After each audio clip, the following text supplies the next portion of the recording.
I'm John Ward, and you're listening to the True North Country Comics podcast.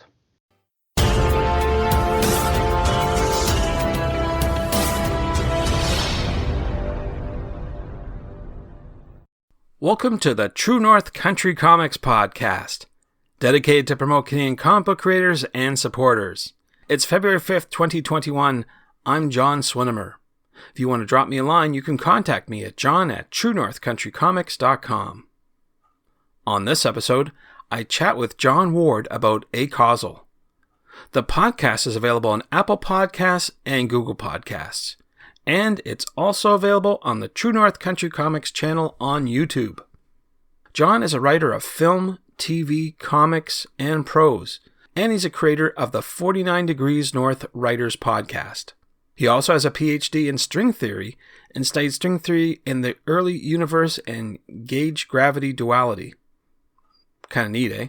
Relevant to this podcast, however, is John's work as a writer on a variety of comic book projects, including Dark Fragments, Death of the Horror Anthology, Scratcher, Ultrabot Go Go Go, and more.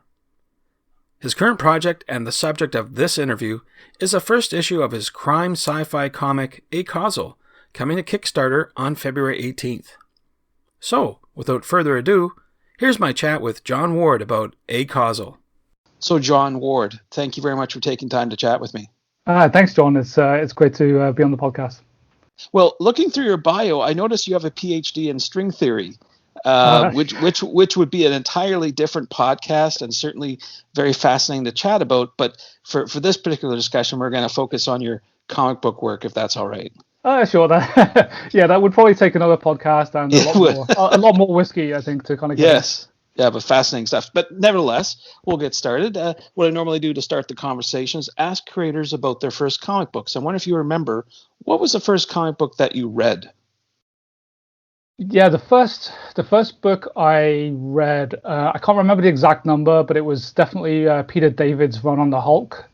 So yeah, I grew up in a town where there wasn't a comic store, so I had absolutely no exposure to comics growing up. So it wasn't until I went to university that I actually really sort of was able to go to a store and pick stuff up. And yeah, it was the Hulk, and it was just a fascinating exposure because they had reruns of the Hulk TV show, and it was kind of familiar but different. Let me put it that way. And I thought the stories they were telling in the comics were just far more interesting, and I think that kind of pulled me in.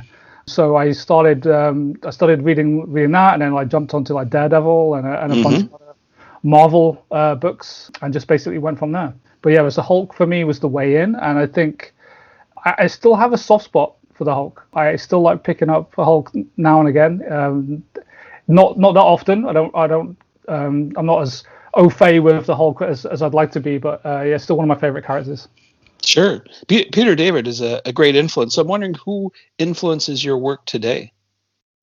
It's really hard to kind of pin down to one person. There's so many great creators out there right now. I think as a writer, I think people like Ed Brubaker, I really sort of respond to. He's kind of working on stuff that's just really interesting and challenging and doing different things with the medium, and I kind of really like that. Kill or Be Killed, I think, was one of my favorite books of the past couple of years, and I think it just really spoke to me in a way that a lot of other comics don't. So I think Brubaker is probably somebody I'd love to emulate at the moment. Sure. Now, the focus of our chat is about your new Kickstarter project, Acasual. I wonder if you could talk a bit about that. Yeah, sure. So yeah, I've got a book coming out on February 18th on Kickstarter. It is a crime thriller with a hint of sci-fi. So the first issue is written by me and drawn by Evie Cantada and lettered by Lucas Gattoni. It's set in Canada. It's a crime book which kind of merges the world of like the RCMP with criminals, and they kind of have to form this team. And they've got like a device that receives messages from the future that's kind of telling them about things that are going to happen. And this trio of kind of misfits kind of have to work together to kind of stop things happening or kind of ensure that certain things happen. Very intriguing. So you mentioned your collaborators on this project, but I'm wondering, how did you find them? That's a great question. I think the internet allows us to kind of scour like different creators that we'd never be able to normally find. Usually you'd have to kind of like know somebody in person or get a referral. But Evie Cantata, I found, I think, on Instagram. I follow a lot of comic artists, and so I think his style was just something that leapt, off the screen as I was thinking about this book. And then I thought Lucas Gattoni would be the perfect person to letter it. I saw his work on Randy Stone's book, Eskimo Kisses, and I thought, because I knew I kind of wanted to do a comic that was kind of criminal, kind of gritty, kind of sci-fi, that he had the lettering chops that would kind of really be able to tell that story as effectively as needed. So I reached out to both of them individually, and they were both very excited to kind of participate. So I got very lucky. Absolutely, I would say, because it's not too often, when you do that research and reaching out to someone that you actually connect. So that's really amazing. You're able to do that. Yeah, and I think that's really how I find sort of most of the creators I work with now is kind of Twitter and Instagram. DeviantArt is still a great place, but I kind of find like what people are posting on Twitter and Instagram are kind of just really sort of very visual, and you can kind of quickly get a feel for the kind of stories that they like to tell. Very good. Now, getting back to the Kickstarter project itself, I know that typically creators put incentives on there to encourage people to sign up and get involved. I'm wondering if you could go through some of those incentives for this one particularly. Sure, I'm actually still working that out right now, but yeah. So I mean, I'm going to have physical copies of the book and digital copies for sure. I'm also going to hopefully include digital and print copies of another book I recently did called Dark Fragments, which is a sort of horror anthology. And then I've been doing a lot of story editing for different things, TV, film. So I'm going to offer some writing support services so people can kind of get notes off me and do like an online call and stuff like that. And then maybe I'll have some other stretch goals around singing the theme song to the comic or something like that. I don't know if people may not want that one though. Well, that'd be quite unique, that's for sure. Start canceling pledges at that point when they start seeing that. Now, you just brought up an interesting thing that I noticed in your biography, that you're also a filmmaker. So I'm wondering, do you have a preference? Is it film or writing comics, or can you draw from either one to help make the project better? I think I draw from both. I think they're both different mediums, and I think I try and respect that as much as I can. So, some things are meant to be a film and they're not meant to be a comic, and then vice versa. So I kind of like to figure out what my story is and then tell it in the best medium I can.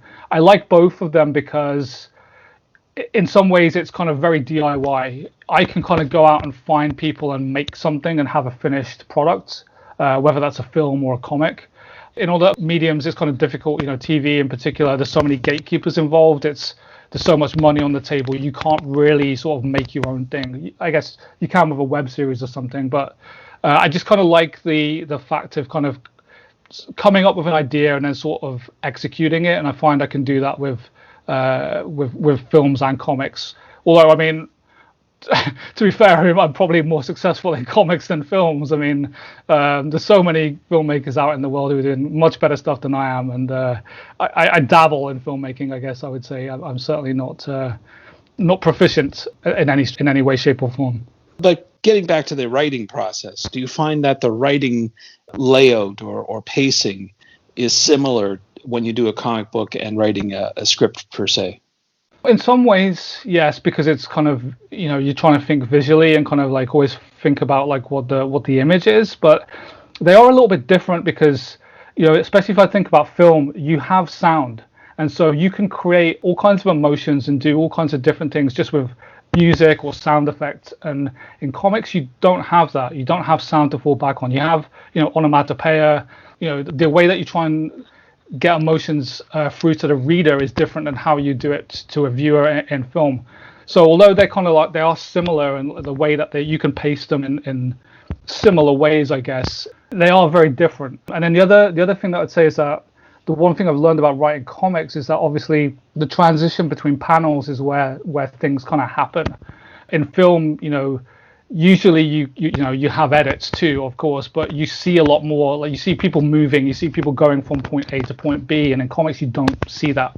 They are at point A, and then you have the next panel, they're at point B. So you have to kind of structured a little bit differently in that way, but certainly there are similarities when you're kind of writing the two. At least that's how I found it. Now, you mentioned this before, but I noticed on the Tribe app that artist Francine Delgado worked with you on Dark Fragments. And I wonder if you could talk a bit about that project. Yeah, of course. So Dark Fragments was basically me trying to do something where I was taking more of a creative role. I mean, people who know me, like, they know that I can't draw. I'm terrible. I make like circles look like triangles. I'm really bad. So I can write stories. Allegedly, I can write stories, and I also like to dabble in lettering. So I wanted to kind of do a book where I was kind of writing and lettering, and so I ended up just coming up with the idea of kind of trying to do a small anthology. And so that's kind of what I did. I approached different artists to kind of draw different stories, and I lettered them, to a greater or lesser success level, I guess. But then when it came to the cover, I know Fran because she's also in Vancouver, and I really love her work. And we've been trying to work together on something for a while.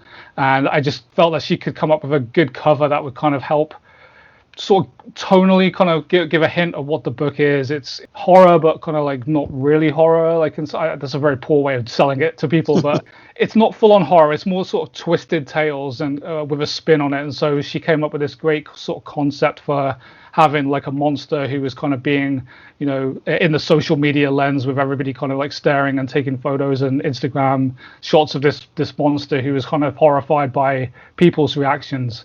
And that little spin, I think, was great, and it just really spoke to me in terms of what the book was. Just a little bit of a spin on kind of like traditional sort of stories. Maybe more Twilight Zone-ish, perhaps. A little bit, but it's certainly sort of more of a horror flair than a lot of the Twilight Zone stuff were kind of more sci-fi. Mm-hmm. And so this is a little bit more horror. It's not super gory, but it's definitely sort of more in that kind of vein than a sort of sci-fi. But yeah, she did a great job on the cover, and it just looks fantastic. And I was really happy that it came together and we were able to get that out. Great. Now, I know we've been talking about your current Kickstarter project, and it's probably taking up a lot of your time. But I'm wondering what's next for you. Is there something down the road that you can talk about? Comic-wise, there's more issues of Acasual to come.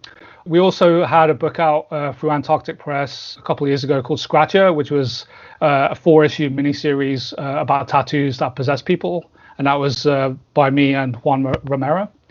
And we are releasing that as a trade paperback in the next issue of previews. So it'll be out in May, I believe, in comic book stores. So that'll be a 100-page trade of Scratcher with some bonus features for people to look at. And then beyond that, I got a few things that are in very different stages right now, and I'm not really sure when they're going to be done. So I don't want to fool people into thinking that I'm being really productive by telling them lots of different things. I think hopefully I'll have another issue of Acasual out before the end of the year, and then another book in 2022. But yeah, there's lots of ideas, and sadly not as much time as I'd like to actually get everything done. Well, it sounds like you're going to be busy. So I'm wondering where people can find out more about your works, your current projects, and your future projects online, and perhaps on social media. Yeah, I've got a website, which is arbutusfilms.com. If you go there, you can find all of the links and everything. And then I'm on social media on Twitter and Instagram with the same handle. It's arbutus_films. So that's the handle. Find me there. I'm usually on Twitter more than Instagram because I like talking more than taking pictures. But I'm slowly coming across to it. But yeah, those are the places to find me online. And you mentioned you have a podcast as well that you do? Yeah, I do. We're kind of on hiatus right now a little bit, but it's called the 49 Degrees North Writers Podcast. And I basically interview writers, Canadian writers, mostly in BC, but some in LA. And we talk about, the business and process of writing. It's a lot of TV and film writers, but some novelists in there too. And when we start up again, we're going to be doing some more comic writers, some video game writers, some animation writers. So trying to kind of expand it out a little bit and just kind of keep it focused on telling Canadian stories, but also trying to work in the Canadian sector, which is rather limiting in some ways compared to opportunities in the States. Thanks to John for the chat. You can discover more about John on Twitter at arbutus_films and online at arbutusfilms.com. And thanks to you for listening to the True North Country Comics podcast. If you haven't done so already, please subscribe to and like this podcast on Apple Podcasts, and please leave a good rating. Also check out the TrueNorthCountryComics.com website and follow along on Twitter at True North Comics. True North Country Comics is now on YouTube. Please like and subscribe to that video channel. And please send any feedback to John at TrueNorthCountryComics.com.